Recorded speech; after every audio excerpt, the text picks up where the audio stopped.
Tamil media entertainment நேயர்கள் அனைவருக்கும் வணக்கம். ஒரு 2 நாட்களாக இந்த பதிவுகளை நான் நம்ம சேனலில் போடல. காரணம் என்னன்னா, சட்டசபை கூடுது. அது இல்லாமல் பெரும்பான்மை நிரூபிக்கணும். இதெல்லாம் முடிஞ்சதுக்கப்புறம் அது மொத்தமாக ஒரு வீடியோவா, ஏன்னா நான் ஷார்ட் வீடியோ தான் நிறைய போட்டேன் சமீப காலத்தில், மொத்தமாக ஒரு வீடியோவாக போடலாம். அதுபோல் எப்போதும் நான் காலையில் போடுற ஷார்ட் வீடியோவும் போடலாம் தான் பார்த்தேன். குறிப்பாக சொல்லணும்னா, சட்டசபை சபாநாயகராக கேசிடி பிரபாகர் அவர்கள் தேர்ந்தெடுக்கப்பட்டிருக்கிறார். ரவிசங்கர் துணை சபாநாயகராக தேர்ந்தெடுக்கப்பட்டிருக்கிறார்.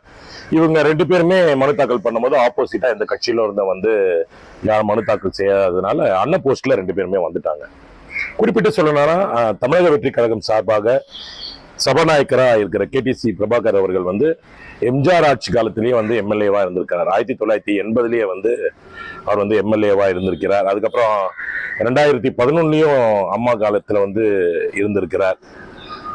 சமீப காலத்துல அவர் எதுவும் இல்லைனாலும் தமிழக வெற்றி கழகத்துல மிகப்பெரிய சென்னை தொகுதியில 1000 விளக்கு தொகுதியில வெற்றி பெற்றுதான் எம்எல்ஏ ஆகிதான் இந்த இடத்துக்கு வந்திருக்கிறார்.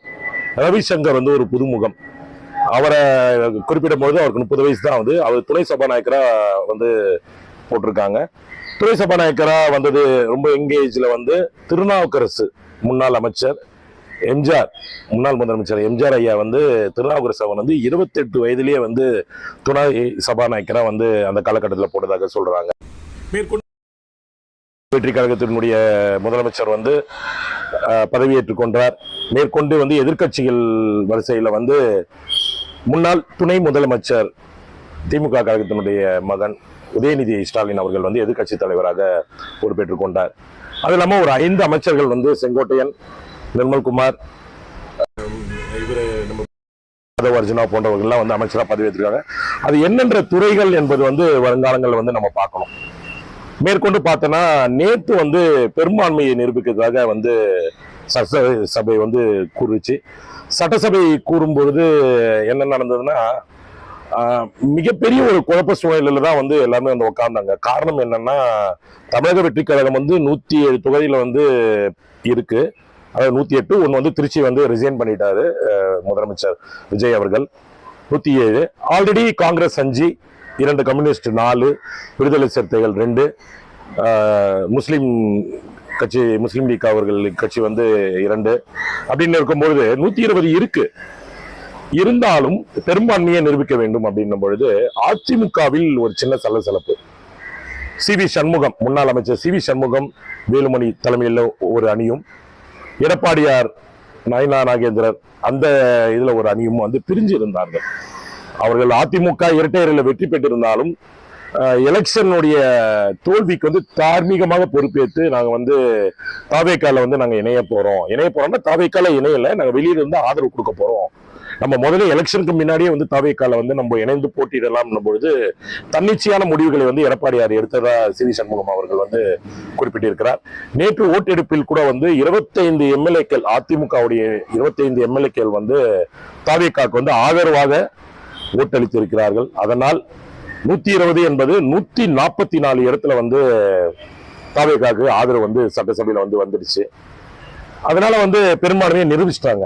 ஆனா பெரும்பான்மையை நிரூபத்துக்கு முன்னாடி எதிர்கட்சி தலைவர் அவர்களுக்கு சபாநாயகர் வாய்ப்பை வழங்கினார். எதிர்கட்சி தலைவருடைய பேச்சு மிக அருமையாக இருந்தது.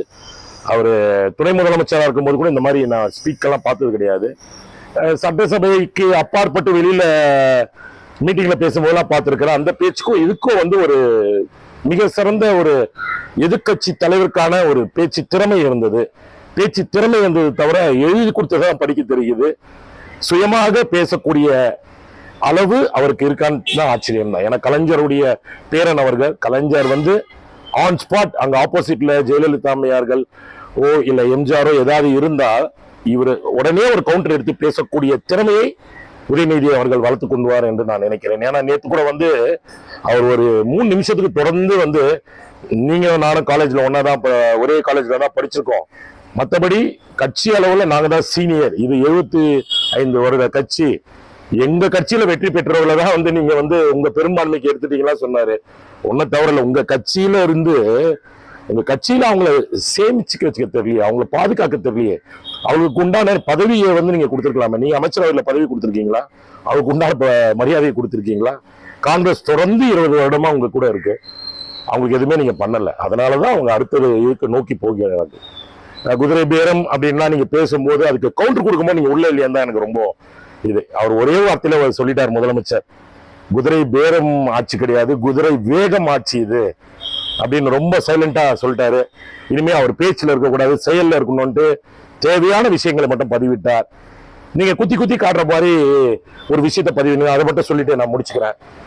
எதிர்கட்சி தலைவர் உதயநிதி ஸ்டாலின் அவர்கள் நீங்க 117, 18 ஜெயிச்சாலும் ஆப்போசிட்ல உங்களோட வேணான்னு ஓட்டு போட்டவங்க தான் நிறைய பேர் இருக்காங்க அப்படின்றீங்க.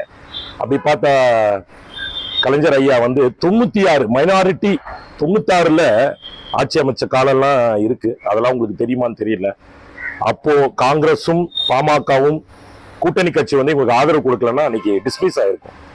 ஆனாலும் அதை மைனாரிட்டி ஆட்சி என்று முன்னாள் முதலமைச்சர் ஜெயலலிதா அவர்கள் கூறுறதெல்லாம் கருத்தில் கொள்ளாமல் அந்த வருடத்தை அழகா முடிச்சுட்டு தான் வெளில வந்தார் கலைஞர் ஐயா. ஆரோக்கியமா அதை என்ன பண்ணணும் டேக்கிள் பண்ணிட்டு தான் வந்தாரு. குறை ஈஸியா சொல்லிடலாம், நிறைகளை பாருங்கள். எதிர்கட்சியாக இருங்கள், எதிரி கட்சியாக தயவு செய்து இருக்காதீர்கள் என்று கூறுகிறேன். தமிழ் மீடியா நேயர்கள் அனைவருக்கும் வணக்கம்.